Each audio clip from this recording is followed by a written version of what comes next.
for this panel. We've got a great lineup of gentlemen up here that'll be moderated by Jason Richelson, the CEO of ShopKeep POS. So when we first put this together, we thought, the future of the point of sale is obviously a pretty big topic on everybody's mind, and we really wanted to take advantage of the fact that not only do we have a lot of that activity here in Atlanta space, but we wanted to make sure that we got a real lively and dynamic conversation going. So I think you're going to enjoy this next hour a lot. ShopKeep, Jason's company, allows a merchant to run their shop from an iPad with real-time web-based reporting. So he has been one of the folks who's taken that iPad and really brought it to the market, brought it to the merchant, and done a lot of what we were just talking about in terms of bringing that point of sale and that payment metric even closer into the buying pattern. Jason founded ShopKeep partially based on his experience running a retail store of his own, a wine store and grocery in Brooklyn. So I'm sure he has lots of stories from that experience. My time in Brooklyn tells me that that must have been pretty challenging, but also pretty exciting. He's got deep experience in technology. He actually started at PwC, one of our sponsors today. So for those PwC folks in the room, you have an alum here on the stage. He founded a tech company in 1999, and like many of us, learned a lot from that experience, and then joined Bluefin Trading. After his experience in the retail world, Jason founded ShopKeep. He's been featured in many of the big name news magazines, ABC News, Wall Street Journal, Inc. Magazine, etc. So we're excited to have him moderate. I'm gonna let him introduce folks, but we have Chris Moreira from NCR Silver, Greg Boardman from Ingenico, Drago Deserve from Verifone, I'm mixing them all up here in my head, Nandan Sheth from Acculynk, and John Paul Lesky from Interwove, who also has a lot of experience being a merchant himself. So we're excited for that. I ask you to give everybody a big round of applause, and we'll get started.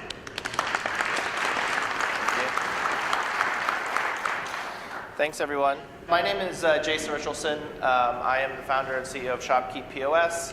It's a cloud-based point-of-sale system with a tablet as the front end that I started out of my grocery store in Brooklyn. We're going to talk a lot about point-of-sale today, in the next hour here, and I come at it from a retailer perspective, and now I'm a service provider. And I think a lot of the people on the panel here come at it from the service provider's standpoint, and I think we're going to have a pretty interesting discussion. I would like everyone to introduce themselves real quick before we get into some questions. Drago, you want to start? Sure. Drago Deserve, I work for Verifone. I'm in charge of hospitality sales and business development for Verifone. Spent about 12 years in the point of sale and payments environment. So really about 12 years experience in doing nothing but designing and implementing payment systems throughout the point of sale system for merchants. Cool. John Paul? I'm John Paul Lesky from Interwove.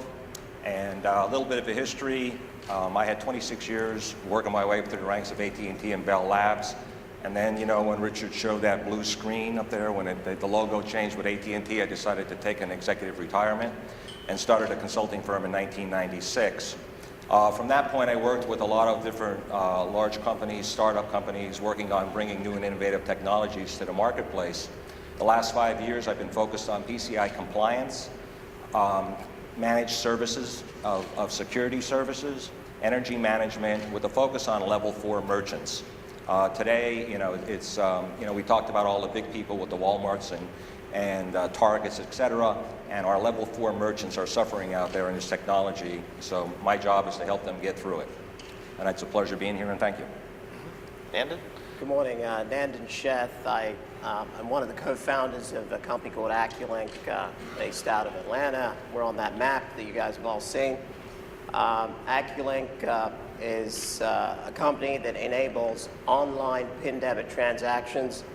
We've been in the market for about 3.5 years, and glad to say that we're running millions of transactions. We have about 150 million consumers that are eligible for our product, and we've got about 7,000 merchants who use the product. Greg Boardman, I'm with Ingenico. I'm in charge of product and development for the US region. I've been in the industry roughly 22, 23 years. Started off in the ISO space. I've also worked for a major processor in the US, but I've been in manufacturing for probably the last 15 years or so, mainly specializing in point-to-point encryption and secure technologies. Ingenico, of course, is a supplier and solutions enabler for merchants of all tiers, from tier 4 up to your very largest big box tier 1 retailers. I'm Chris Morera. I'm from NCR. NCR obviously serves financial services and retail in addition to many other markets, but got its start over 125 years ago when it invented the cash register industry. And over this past summer, NCR launched a product called NCR Silver. I'm the general manager of that business. And NCR Silver has allowed NCR to get back into the business of serving small businesses. NCR Silver is a small business point-of-sale solution. It runs on an iPad, an iPhone, an iPod Touch, but the data is all cloud-based and focused on providing value to small businesses. Cool. So Sale, Silver, Square, and ShopKeep, all S's, and we're going to get into discussion of that. But before we get there, I don't know if anyone remembers more than 10 years ago, 13 years ago, in 1999, I had a company called Internet Cash. I went to Internet World in San Francisco, and the coolest thing there that everyone was talking about was using your Ericsson phone to buy a drink out of the Coke machine. And that was, 13 years ago. And so I want to ask the panelists here, do you think now, even still, people aren't using their phones really to pay? Do you guys think that 10 years from now, we're going to see, say, more than 50% of the people paying with their phones finally, 10 years from now? Who wants to start? Drago? Sure. So there's a couple components to the discussion, right? There's a demographic component, and we say we, right? When we look around the room, there's a lot of people kind of marginalized on either losing their hair or it's turning gray in this room. So we is a funny sort of concept. It's to a certain degree, it's going to be them. It's going to be that group of people that is paying with debit products today in college that are, the new era of people that are going to have money to spend. Now, will they and them have the ability to spend in any way that they want? Absolutely, right? So, and I'm sure Greg will have some color on this as well. In less than 3 years, it will be effectively impossible to walk to any major Tier 1, Tier 2 retailer and not be able to pay with a phone, right? Cool. So the whole infrastructure is going to change out between now and then. So will they be able to do it? Absolutely. Are they going to have phones in hands to do it? Absolutely. Apple will come around. Will they do it? Probably. Yeah. Greg, what do you think about that? Well, as much as I like, as a general rule of thumb, to disagree with Verifone, in this particular instance, I do agree somewhat. The question was, of course, 10 years out. I question whether or not the form factor will be a phone, obviously because of the near ubiquity, having payments ride the rails of something that is in such proliferation, at least on the consumer side, makes perfect sense. Most of us have a cell phone. The standards, of course, tend to get in the way of broader adoption. Some of the questions that are coming up we'll have the opportunity to address what are some of the limitations of getting these technologies turned on. If it were that simple, certainly we would have done it at a much broader level. So my question is whether or not the phone will be the mechanism of choice. I think that it will probably be a number of different form factors. NFC, of course, is something that can fit in a number of different mediums, be it a card, a fob, what have you. Phone will certainly have its place, and because of the ability to do a two-way communication, it's a safe bet that it'll be pivotal. I just don't think it will be the only alternative. So my answer is yes, but maybe not to the extent that we believe, or not pervasive.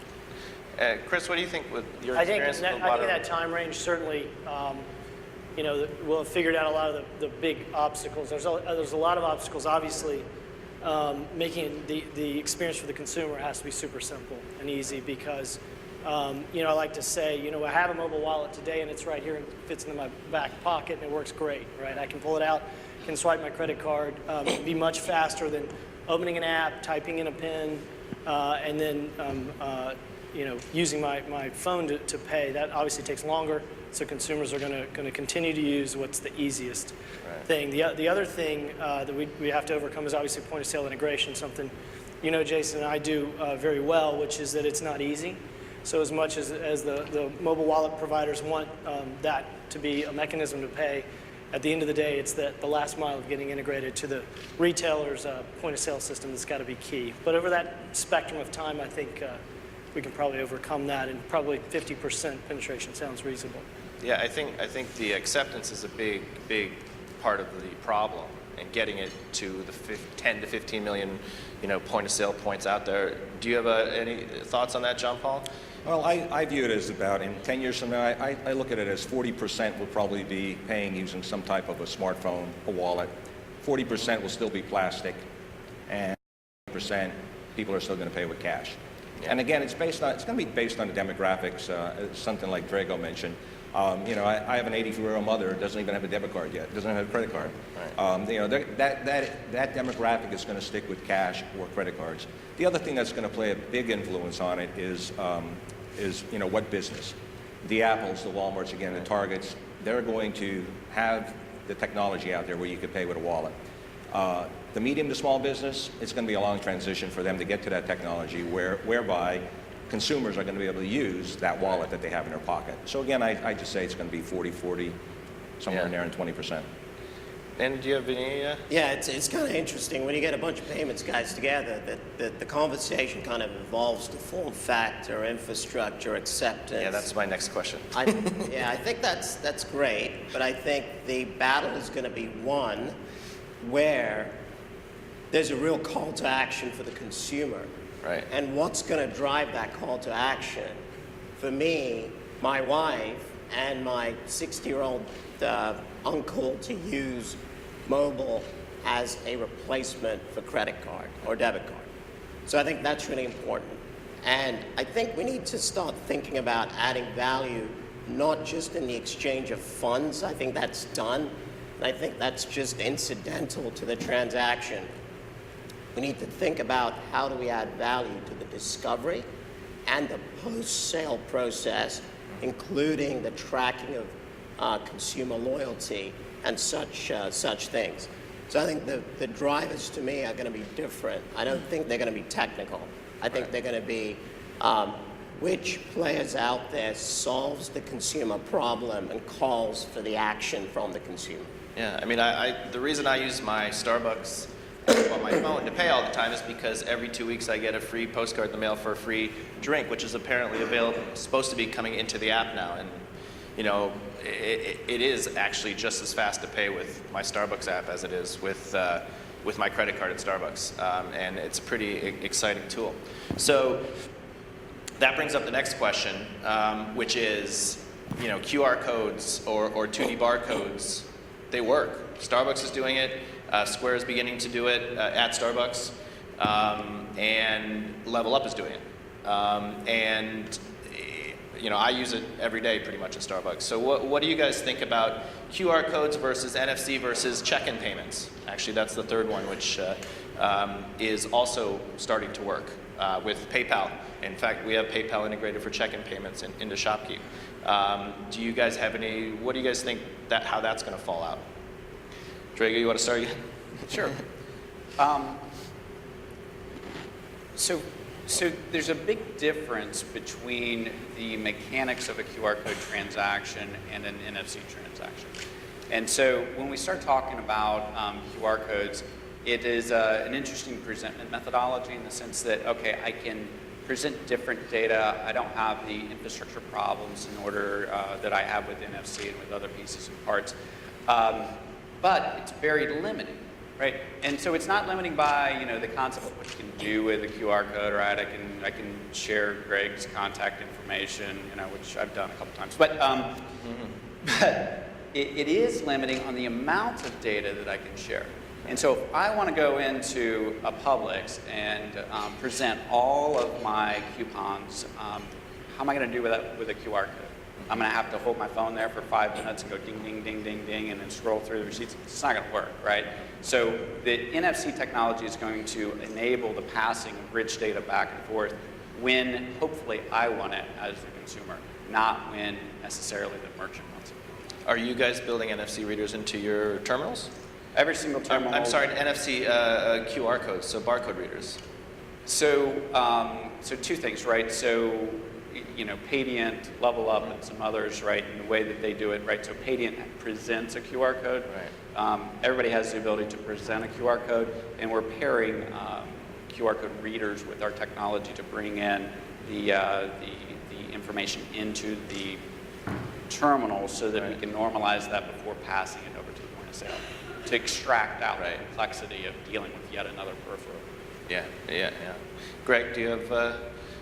some thoughts. So Ingenico, much the same way, has a similar viewpoint in that the world is bigger than just contactless or magstripe or EMV, and my short answer and personal answer, quite frankly, is that I love the QR code technology. I think it's very interesting.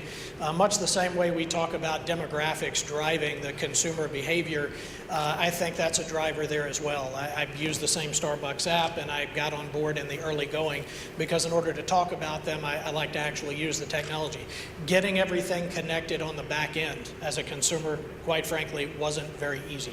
So that tends to be one of the obstacles or barriers to getting these things adopted more broadly. But QR codes for closed loop systems, loyalty, and specific payment ventures like what a Starbucks has done, where you have the ability to control that experience and manage it across the enterprise, I think is very valuable. And I think it's incumbent upon the payment providers, knowing that the world is shifting to a hybrid payment acceptance medium there at the edge of the point of sale. It's incumbent upon us to either enable the providers that want to ride with peripherals on our devices or intrinsically support those out of our devices as well. Certainly the mobile mechanisms that you would use as a retailer to get out of the lane, for example. So.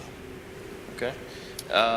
Chris, I don't need to go in any specific order, but Yeah, I mean, I guess what I would say is that anything, I'm obviously in favor of anything that is software driven over requiring a change of hardware. When I think about my customers and having to ask them to buy another piece of hardware, introduces unnecessary cost and complexity when I can do it with software. So I'm always in favor of any software driven improvement where you can achieve the same level of security as you can with a piece of hardware. yeah. And I come from NCR is a hardware company. Yeah. No, I totally agree with that too.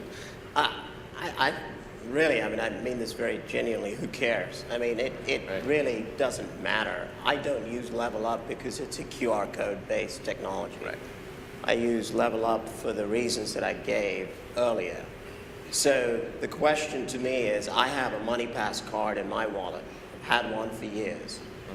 60% of the time, even if there's a reader there, I swipe it because it's my behavior. Right. So, you know, whether it's NFC, whether it's QR code, or whether it's geofencing, which is what, you know, Starbucks is doing, we don't need to do anything. They look at a picture of you. Again, it's not relevant. I think what's relevant is from a consumer standpoint and from a merchant standpoint.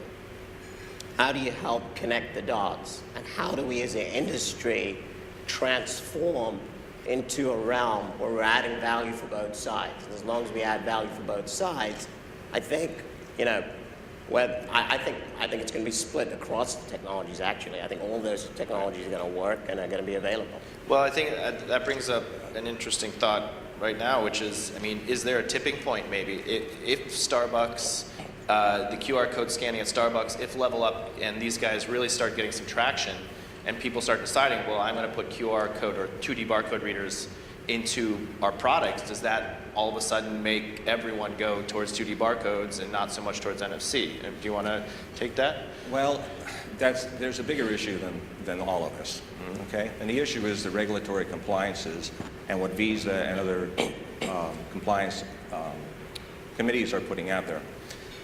I don't know if you know that in 2015, you know, with EMV coming, right? Visa's requiring basically that everybody has to take an EMV.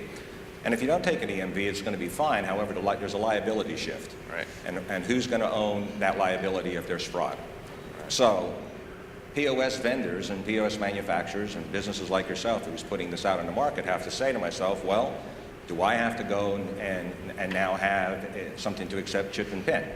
Right. Okay, while other people are, you know, Level Up and Square and everybody else is using QR codes. It's a serious issue. So, you know, people are confused. Merchants don't know what the Level 4 merchant has to put up with, what their compliance, what their responsibilities are. And so they're concerned. So right now they're sitting out there saying, what should I put in? Chip and PIN? Should I go this route? Yeah. And so I think it's going to be a process that needs to be reviewed with these compliance committees. I think it depends on the size of the merchants. I mean, what we see is a lot of our merchants don't know how to spell compliance, and Right, they look to us to just give me something that, you know, I can use to ring up sales. I mean, we deal with really small merchants, and But it is an interesting point. So so that brings up a question. So assume it's NFC, whatever the next things are that are going to come out there. How do we prepare to make sure that we can offer customers something in the long run that they can use? Nandan, you want to say? Yeah, I think we need to open up our systems. I think one of the lessons, at least I've learned from what Apple has done and others, where they truly have found a way to open up their systems. We haven't found a way to open up our systems. We still deal with closed systems, whether it's on the issuing side or the acquiring side. Right. And unless we want to be the carcass like Blockbuster has become to Netflix, we need to learn that. So to me, a big impetus is opening up our systems. Number two, we're in this morass of 2 or 3 incumbents that control our lives and control our industry. Truly, I think that's going to go away. Just like Square bought acquiring to the masses, I think someone is going to innovate and solve the issuing problem. And there's going to be mass issuing capability. And the issuing, processing, and all the systems on the back end are going to be commodities that you plug into. Yes. Do you think that's PayPal or maybe Google? PayPal seems to be the leading contender for the next issuer. Well, I look at Square, and Square was kind of the joke of our industry, and everyone said, "Oh, it's a dongle, it's not compliant. Look at what they've done." It was basically the dongle was the tip of the iceberg, and they're squarely moving into the enterprise. So, is it going to be a Square? Is it going to be a PayPal? Is it going to be a Google? They've got an amazing story, not around the transaction, but around the discovery and the post-sale. But what's interesting is I didn't mention a legacy payment provider in that list. Right. No, and at if anyone went to the Money 2020 event, which granted was sort of put on by someone at Google, but it is a lot of the newer players in the space. It was an interesting event. So all right. So let's talk about sort of the point of sale software market. Historically, point of sale software at all different tiers has been a very fragmented market. There's literally, or there might not be anymore, 1,000 companies that make point of sale software, client server based software for retailers. Now with the cloud didn't come to point of sale, in my opinion. I moved our software to the cloud in my retail stores because my server kept crashing, and it was a nightmare, and I shouldn't have had a server in the basement of my grocery store. And no one should have a server in the basement of their grocery store, period. So I moved to the cloud, but I couldn't find any cloud providers at the time. That's why I started ShopKeep. But I do believe that we didn't have that sort of internet connectivity always on, in 1999 when Salesforce was coming out and those things. But I think now it's becoming very clear that multi-tenant cloud systems can work in retail for point of sale. So my question is basically, what do you guys think? Are we going to have a whole bunch of multi-tenant cloud point of sale providers out there, or is it going to really consolidate? There's going to be a couple players, 5 to 10 big players that basically have most of the market in point of sale. What do you guys think? I'll switch it up. Start with Greg. So when we're talking about the enablement at the point of sale, the software, of course, is one of the main components that create all the friction. Utopian viewpoint posits that we can just drop something in, be disruptive, and there's no trade-offs whatsoever. Well, we know that that's not the reality. An interesting shift, at least that we're seeing in the US, despite the size of the retailer, is they're coming to the conclusion on their own that all of these interdependencies within the ecosystem have created a problem they can't get out of easily. So do they want to move into the next generation of PCI compliance where it's a continual arms race, having to deal with every piece of the infrastructure? And what we've found is they're starting slowly to unravel these interdependencies. And even though the point of sale remains a vital cog in the entire ecosystem, they're looking at circumventing those, at least where transactions are concerned, and finding ways to get out to the network or the cloud. And it may not be a full throttle where everything shifts on day one to the cloud, but they're slicing pieces of this off and going around the infrastructure for the sake of security, for simplifying their card data environment, for compliance. So oddly enough, we talk about, the solutions that we need to bring to the table to make this easier. We've found certainly at the mid-tier level of retailers, they're innovating on their own and figuring this out. And that's what's going to drive, I think, a lot of the, how do we deal with the infrastructure. I don't think it'll be one solution that I can present as a vendor. We're plugging into the conclusions that some of these folks are already making. So I think the software innovation is just beginning. To answer the question, I think it will start off as a lot, and I think just like with any innovative technology, that will compress into the folks that drive the most value and the most synergy there at the point of sale. But it's going to be an interesting next 10 years or so. Chris, what do you think? Because I applaud NCR for coming up with a cloud-based product when you guys have been a traditional client server. What are your views on that? Well, obviously, I believe firmly in the movement to the cloud.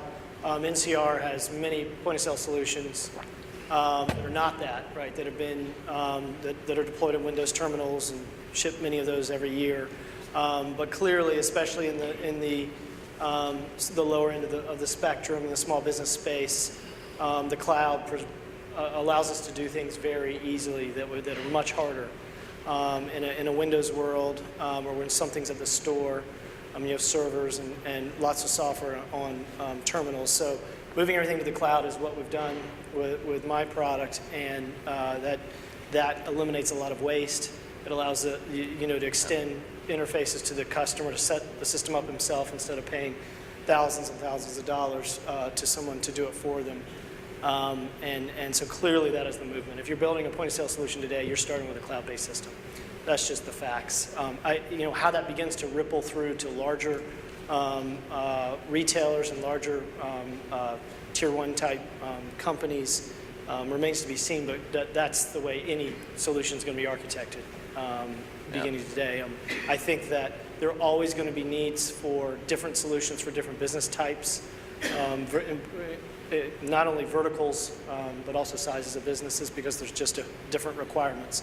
But clearly, the architect of today is going to pick the cloud as the way he's going to get a solution. And cloud means multi-tenant, because I know one of your big competitors has a cloud solution, which is let's just put the servers in our data center instead of in your restaurant, and then they have multiple servers and multiple databases, and that's not the cloud.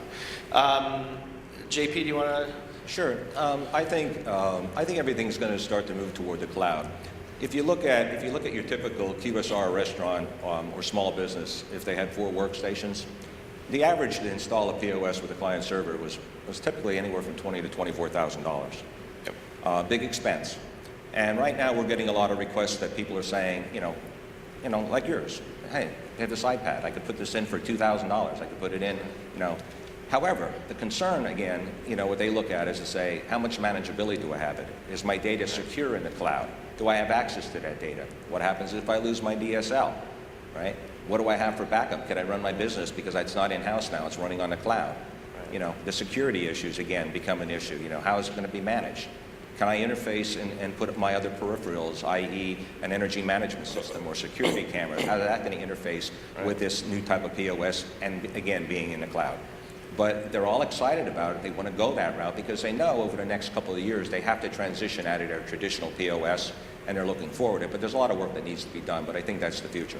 No, it's definitely early days in terms of, when I look at the point of sale that I used and what we offer with ShopKeep and, NCR Silver and Square and Sale and all these, the functionality in Microsoft RMS and Counterpoint, there's huge amount of functionality, and it takes time to bring that into the cloud products, but it will all come. And Draga, do you want to comment on that? Yeah, actually, that's a great transition.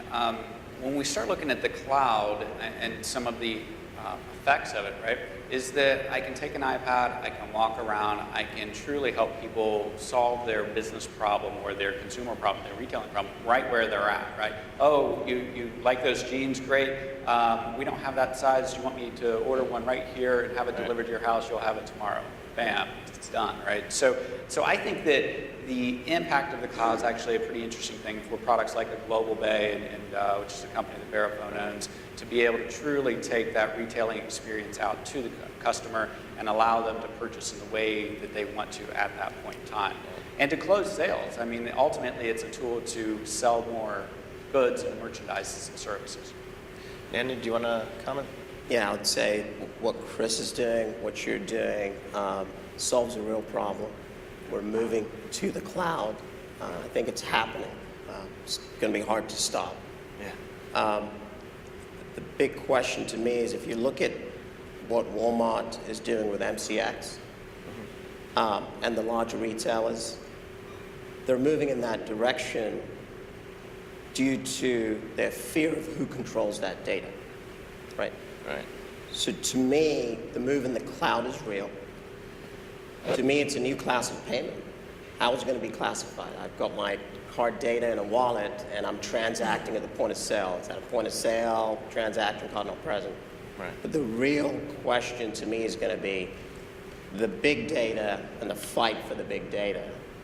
And what is that going to do to the complexion of the payment ecosystem? So I think it's going to be interesting. I think we're going to see merchants get into areas that they've not typically been in. I think we're going to get software companies like Microsoft get into the space. But it's up to us to classify this new breed of payment. And then number two, I think he who enrolls controls. So Yes. I like that. I agree. Okay, so, well, you mentioned Microsoft, and, I'd like to know what you guys think about where Microsoft plays in retail in the future, because, full disclosure, I mean, the problems I had installing POS drivers, getting viruses on my Windows XP boxes in my grocery store, and then when my machine blew up and I had to rebuild it and it took me 2 hours, it was like, that was all led into me starting ShopKeep. I had so much pain with Microsoft. And I'm not seeing them, moving to move into the cloud for retail, and I don't know I don't know where Microsoft's going. John Paul, you? Well, Microsoft better do something or they're not going to be in the business anymore. What's interesting, which is doing for Chris, is that, in 2000, I don't know if everybody knows this, in April of 2014, XP, as we know XP, goes away. Right?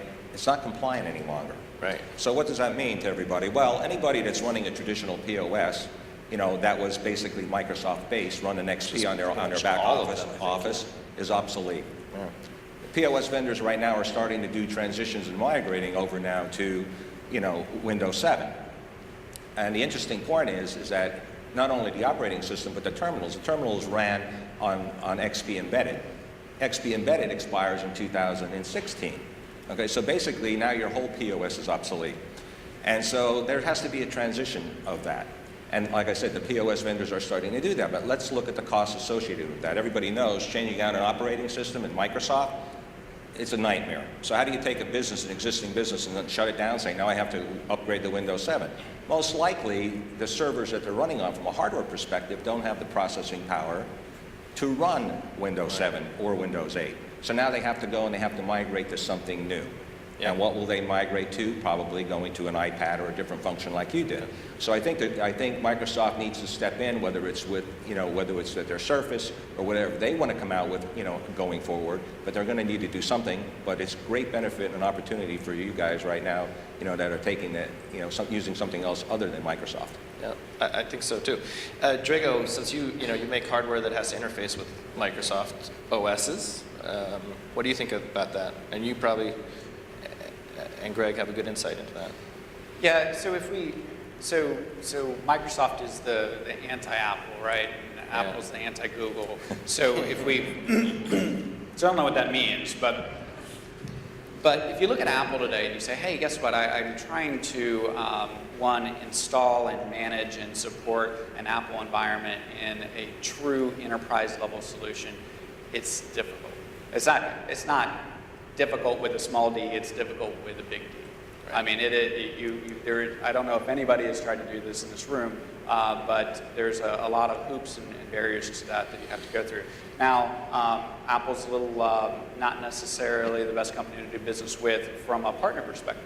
They don't do anything special for us or for Ingenico or anybody else to say, hey, this is going to be our new form factor, this is going to be our new OS, this is going to be new anything. So each time a new product comes out, we have to redesign everything that we do at that point in time, and then we have a 6-month wait because of tooling and whatnot to come out.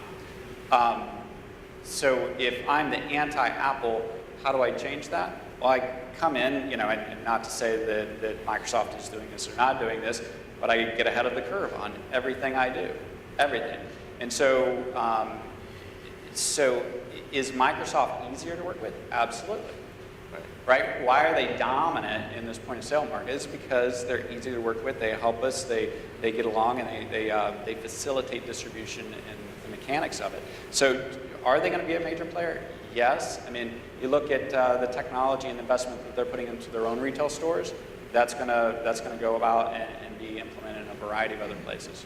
Yeah, and I think the Surface tablet is definitely something that piques my interest because it's wholly owned and controlled by Microsoft and no longer, when we looked at Android for ShopKeep, we did build an Android version, and then they changed the OS, and then the device that we were going to go with eventually got, they stopped producing it, and it was just like, we just gave up. It was just too hard.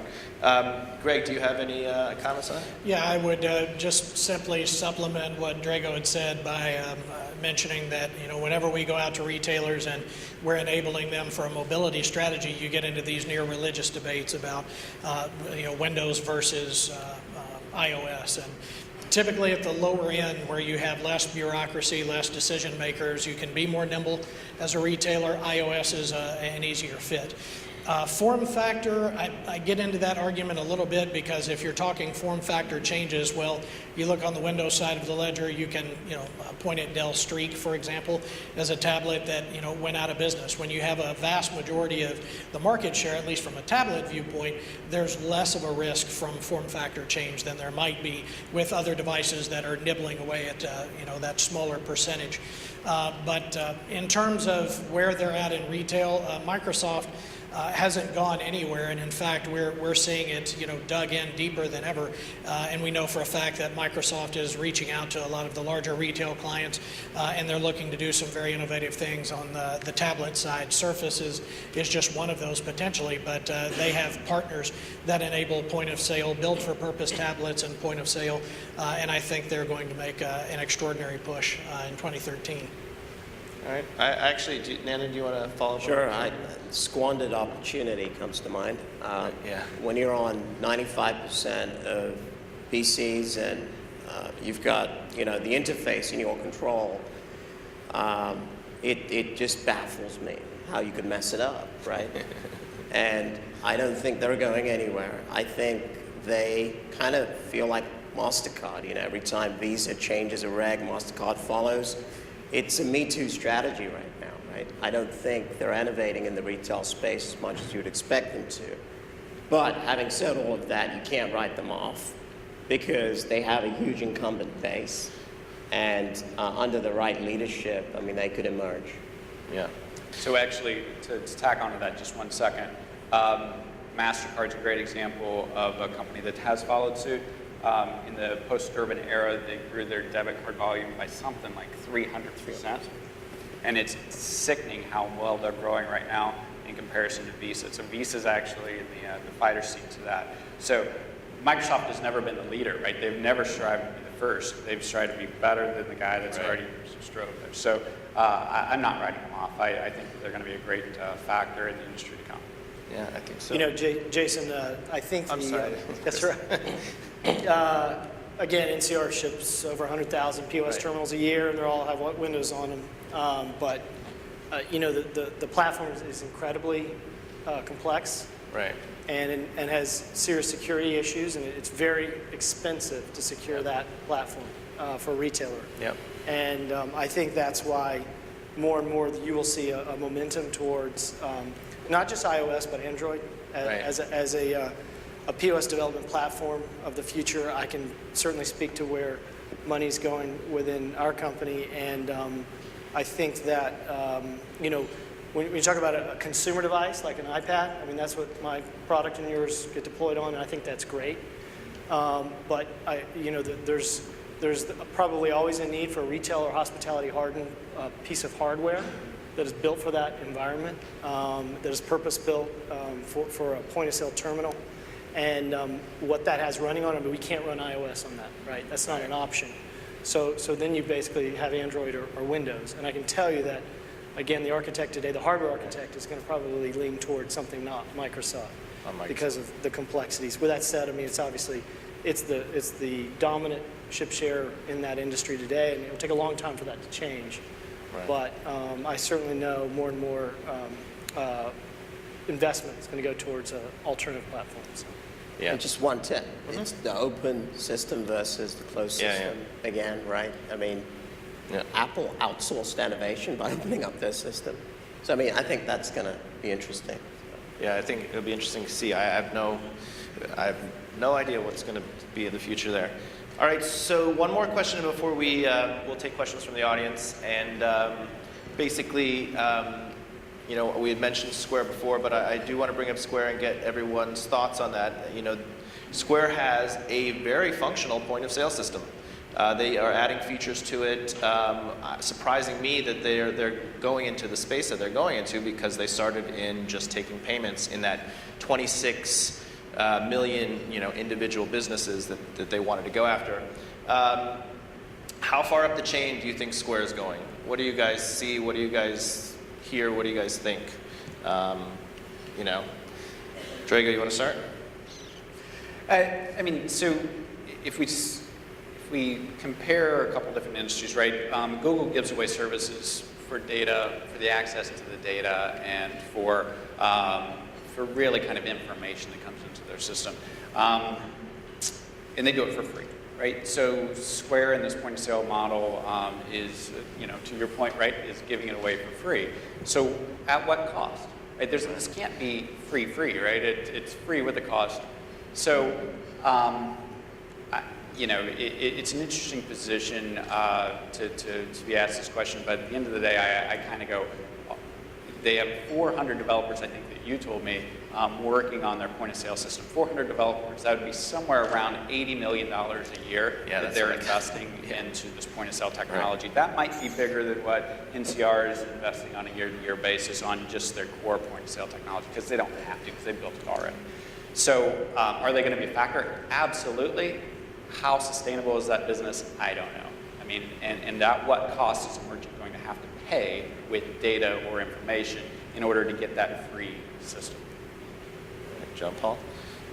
Well, before I give you the answer, let me pull it out and let me swipe your card. I used it last weekend. But what's scary about this is they do a great job at taking payments. I had lunch with my attorney last week, and you know he swiped his card so he could bill me while I'm having lunch with him. It's scary. Yeah. But I think they're great. I think they're great, you know, at taking payments. And yes, they have the 400 developers, but their app is useless. Okay, and I downloaded and looked at their app.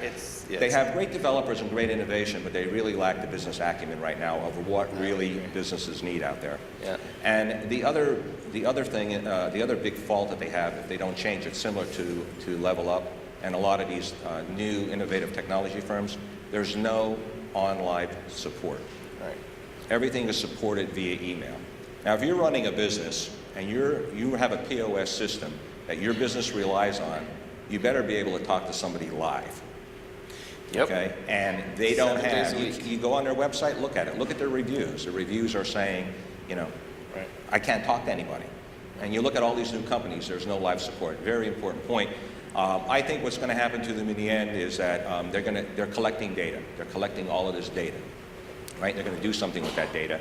They'll probably end up selling it or be bought out by somebody else with their innovative technology. But I don't see them as a potential POS vendor going forward or in that space. And Nandan? Jack Dorsey is an amazing promoter. Yes. They may not have business acumen, but they've got amazing marketing acumen. Absolutely. PR. So what I would suggest is that when I do the math, I don't know how they make money. I mean, it's just me. I'm not very good at math, but I do the math and it doesn't work out. Yeah. So, and to me, the largest, most significant number on their financial report is their burn rate, right? So you account for all of that, and you say, where are they going to go? Some of the problems, John, that you mentioned are easily solvable, right? They don't have customer support today. They can have customer support tomorrow. Right. I just think they can be ignored, and I think we ignore them at our peril. And I do believe that they're making a tremendous run at the enterprise. Will they be successful? I don't know, but they're taking a huge run at the enterprise. Great. Yeah, I would agree that when you have the type of investor inflow that they've received and the attention that they have, there's a lot that you can do on the back end of that. I agree in the sense that as an innovator, you've got no limitations because you're not protecting incumbent business. Their model is very focused, so on the periphery, they're bolting on some things that are very core. To extend beyond that, they're going to have to play into the same waters that we deal with every day. So the regulations, the security at some point, I know everybody gets tired of hearing that and says, oh, security, you don't need to deal with that on a mag-stripe basis. It's an issue. If you're a retailer and you care at all about your brand name and you don't, all of us know someone that's had a card compromised. Generally speaking, and I'm guilty of it as well, and I know what we're dealing with in hardware out there, I tend to blame the retailer that I go to. It gives me a black mark in my mind. I'll always know I got compromised there. And quite frankly, as innovative as it sounds, the cloud, aggregating transactions, using a dongle, using it with a commercial device, wasn't a new idea. It's been done before. Nobody knew that the rules could be broken overnight and you could suddenly aggregate transactions and not have to give a merchant, a merchant agreement. So I know it sounds like sour grapes, but the reality is Visa and MasterCard and I have some pretty robust arguments over how this came about and where it's going in the future. The reality is at some point you're going to reach that crossroads where to drive any further into the enterprise, you're going to have to confront the same problems that we confront. Will more rules be broken, and will that be okay at that point? That's the million-dollar question. Chris? So I could talk a lot about Square. I think that even though there's not a real retailer that sit in their offices in San Francisco, and they don't think necessarily about how they add value to small businesses' business, that with as many engineers as they have and as much money as they have, they're going to continue to be someone to watch in the point-of-sale space, and they'll eventually get there. But what makes them dangerous is that they are not in the business of being in the point-of-sale business. They're not even in the business of processing, right? What they're in the business of is capturing consumer data. And what they've done with Starbucks is clearly a signal to that the motive is to gather data so that they can ultimately monetize that. And they're not going to monetize it by turning back to their customers and saying, here's some data about your customers, why don't you market to them the way you would maybe do that or I would do that. Because we care about our customers. They're going to monetize it by making it open to the highest bidder and essentially making AdWords on their platform so you can market to people who buy donuts in a certain zip code because they know consumers that have used their card case to do that, right? So that's their strategy, and that's clear to me at least. And I just think that makes them dangerous because they aren't playing by the same rules that most of us are in terms of how they need to make money and what their investors care about. So. Right. If I can just add, yeah. I think the whole Starbucks deal is a bit of a Trojan horse. Just think of the geographic footprint they get from that. And I'm sure you guys have read this, but one of the strategies behind why they did it that's talked about is once you've got that geographic footprint, the store that's next to Starbucks and the dry cleaner that's in the shopping center across the street, customers are going to walk in and say, hey, I got this really cool payment type and use it at Starbucks. Right. Why can't you use it? So I think you'll see the prevalence. I agree. Okay, so we'll take questions from the audience for anyone directly or for all of us. Does anyone have any questions out there? There's one right here. Yep. Hi. You discussed the future of POS, and I couldn't help but notice that we really focus here on the US market. Right. Are any of those tendencies, do you see them in the world market, and if, which one? And if I may, I have another question. You also brushed a little bit about EMV, how we are forced to implement this. Isn't US too late to the EMV market, considering all the other technologies that they are now showing up? Drago or? Yeah, so from the EMV perspective, there's real and tangible benefits for the U.S. to adopt EMV, and kind of the infrastructure is going to support the essentially the ability to accept non-duplicate cards, right? And this is going to hopefully squash counterfeit fraud, in real retail environments moving forward. So is it late? No. The infrastructure that we're putting in place is going to fulfill a lot of needs, whether it's the need for acceptance of mobile payments or for a variety of other things. It's all going to be good, but it costs us something around $8 billion a year in counterfeit fraud in the U.S. domestically right now. So can we put that out of the system and get some of that back into retailers' hands? Obviously, that'd be a great thing. What about, to that question though, in other countries, and I'm not in other countries with ShopKeep, but you guys, is there more innovation in point of sale in other countries that you guys see? Anyone here? Yeah, just taking a book out of Square's, or taking a page out of Square's playbook, iZettle, for example, is one of the providers worldwide that's looking at doing chip and pin type solutions. Verifone and Ingenico both have those same types of solutions for commercial products. Whether the marketing inertia like a Square has seen here in the U.S. Is a component of what they're going to be able to do with that internationally remains to be seen. Oddly enough, Square pushed into Canada, which is complete chip and pin territory, and has had varied reviews on success there. But those types of solutions, just because of the power of enabling payment in the tiers that were non-existent before, being able to accept a payment irrespective of what size you are and how you're categorized as a merchant, I think is a great thing.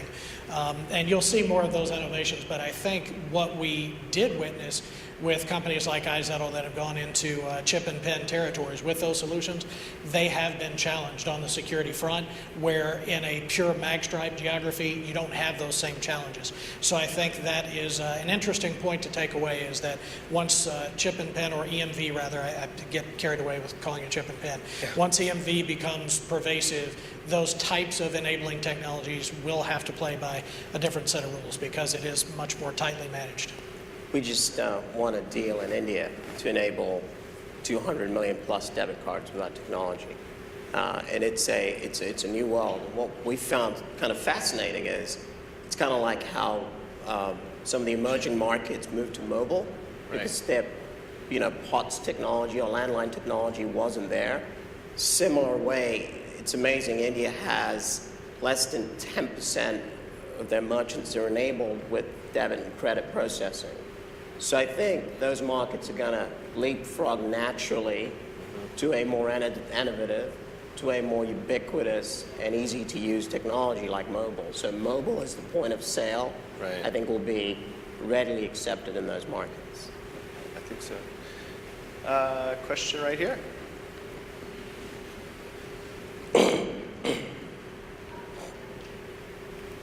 Hi, Margaret Weichert, Market Platform Dynamics Payments.com. My question is first for Chris and then anyone else. I am a rabid Starbucks loyalty card user, but the mobile implementation doesn't do what I most want, which is for me to order from my house and have my hot coffee ready when I go through the drive-through. Can you talk about the barriers to actually making that type of commerce possible?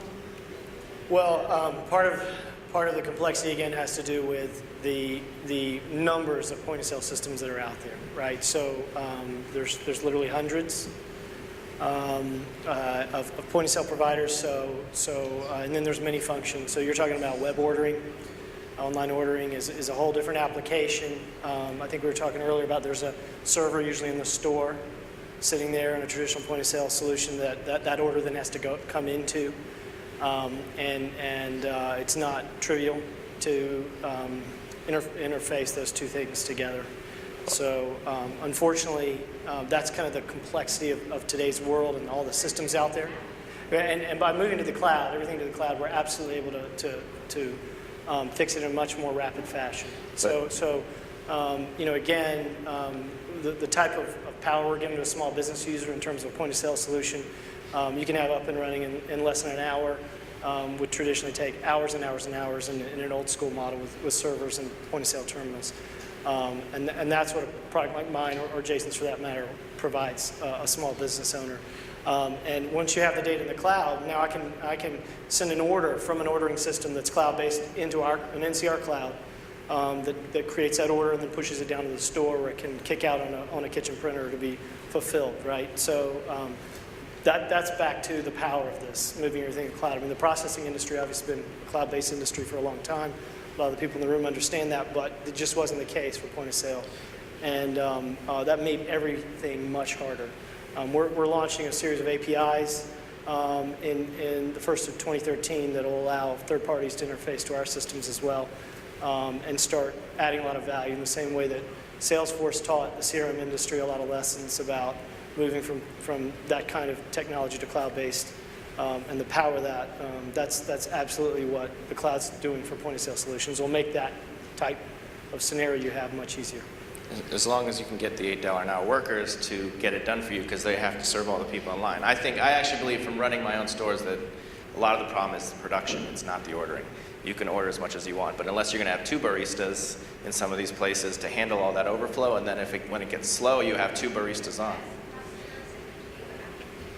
Yeah. But in retail, the customer who's standing in front of you, that is your best customer because they're right in front of you. But So I'll answer that question though too. I spend basically my whole life in hospitality industry today, right? So working with the Alohas, the Xmeans, the Micros, digital dining, Posi Touch, you name it, right? And practically speaking, each one of these companies has specifically designed an external API to use for web ordering, right? First, and this was 5 years ago, and they've extracted that to web ordering on a mobile device. So if we're to say, hey, guess what? Five Guys, perfect example of even a bigger problem than what you have. It doesn't take very long to make a cup of coffee. It does take long to make a hamburger from scratch. And so download the Five Guys app. I don't own stock in Five Guys, but sit in the parking lot, order your hamburger, and walk inside, and it's going to be ready. That's cool. That can be done everywhere. Aloha has that technology today as well. So the question of why doesn't Starbucks do that? There is a relationship. There's a variety of other reasons why Starbucks might not want to do that, but the technology's there to do it today. okay, well, thank everybody. Thank you all so much. Thank you guys so much. If you have any more questions, come ask us afterwards.